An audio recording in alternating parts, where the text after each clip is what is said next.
Gente, vocês sabem por que Deus fez o homem por último? Deus fez o homem por último, que é para o homem não dar palpite. Eu tenho mais absoluta convicção que se Deus tivesse feito o homem primeiro, Deus não teria continuado a sua criação. Por que eu estou dizendo isso para você? Olha, é muito simples, porque muitas vezes a gente pode se pegar se preocupando demais com a opinião alheia. E principalmente hoje em dia com a internet tão rápida como ela cada dia está, né? Cada vez mais rápida. Os smartphones cada vez mais intuitivos, né? Próximos a gente, na palma da nossa mão. Então, isso é mais um motivo para a gente prestar muita atenção nisso, né, pessoal? Muitas vezes a gente se espelha em pessoas que a gente sequer conhece, em situações que a gente sequer conhece, né? Que a gente não tem nem certeza se são reais. E infelizmente algumas pessoas acabam comparando a sua vida, né, o seu bastidor, com o palco alheio. E olha, isso é difícil isso dar certo, né? É difícil isso não trazer sofrimento, né? Mas independente de ser em mídias sociais ou não, né? Independente se é sobre vizinhos, é sobre situações que você imagina que são perfeitas, né? Seja nos relacionamentos, seja na alimentação, onde quer que seja, né? Não importa onde seja, a questão é que pode causar esse sofrimento, né? E o sofrimento, pessoal, ele não necessariamente é um problema, não necessariamente ele deve ser evitado. Eu acho que o sofrimento é uma força psíquica e você pode usar o sofrimento a seu favor, viu?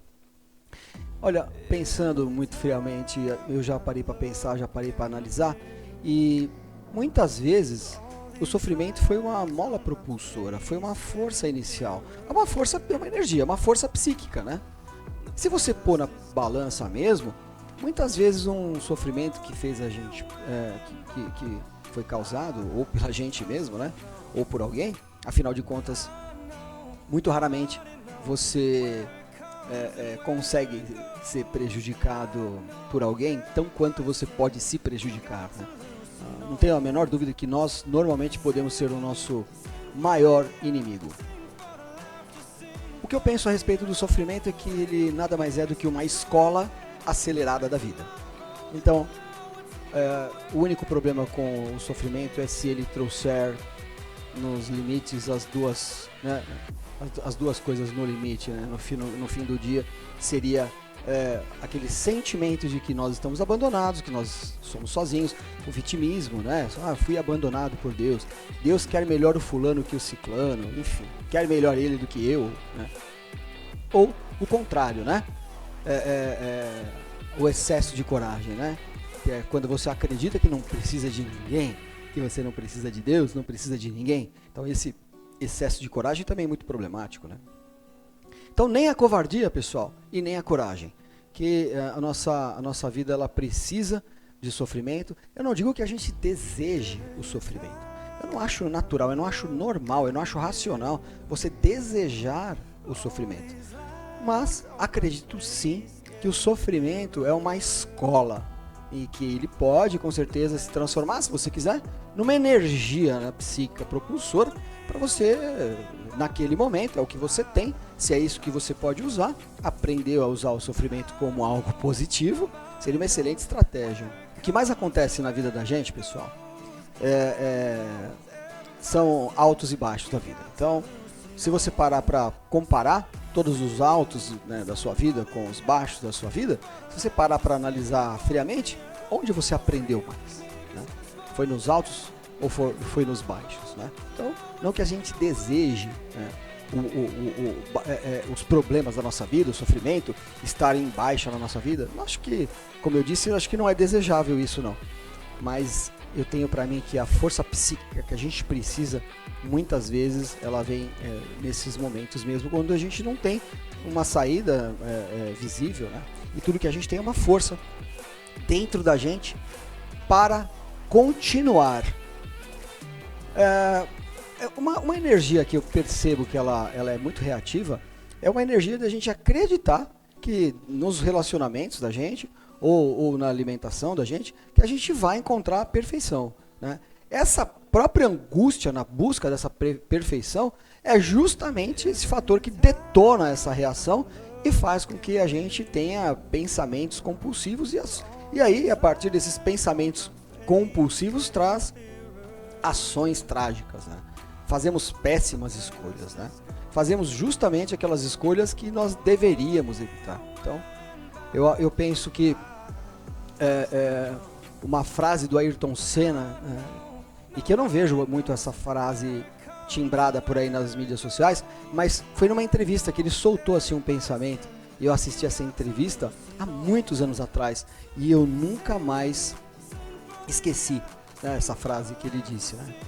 Foi um repórter que perguntou para ele, o repórter perguntou assim, ó: Ayrton, por que você treina tanto na chuva? E aí o Ayrton Senna respondeu: porque na entrevista, né, eles estavam comentando, fazendo algumas filmagens, né, e a câmera mostrava que quando você treina na chuva, você quase que não enxerga nada, por conta do spray de água do carro da frente. Então isso torna a corrida muito perigosa, inclusive trágica, né, podendo causar acidentes até no treino. Além do risco, né, do desconforto, do frio, né, da angústia, né, de todo aquele cenário tenebroso que é uma chuva que não deixa você enxergar, o carro pode escorregar a qualquer momento. Então esse era todo o cenário que estava se desenvolvendo, né, na entrevista. O repórter faz essa pergunta, né: Ayrton, mas é tão desconfortável, né? Por que você treina tanto na chuva? E aí o Ayrton Senna deu a resposta que para mim, esse pensamento dele me marcou para sempre. Ayrton Senna respondeu assim: por que eu treino na chuva? Você já viu alguém ultrapassar 15 carros num tempo bom? Então, essa resposta do Ayrton foi sensacional. E, de fato, é o que a gente via na Fórmula 1. Quando chovia, o Ayrton Senna ultrapassava 15 ou mais carros, se fosse necessário, numa mesma prova.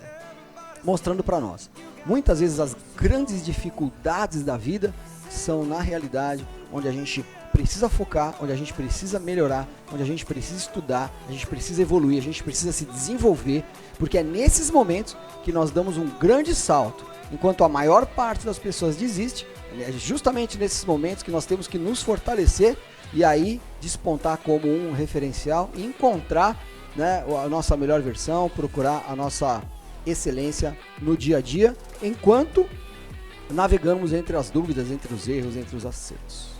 Beleza? Buscar esse equilíbrio é fundamental para a gente evoluir. E evolução, ela não pode estar separada da performance. Então, evolução e performance são as coisas que nós almejamos na vida como equilíbrio, como buscar esse local psicológico chamado equilíbrio. No meu princípio de gestão, amor e disciplina. A proposta e o propósito. Beleza?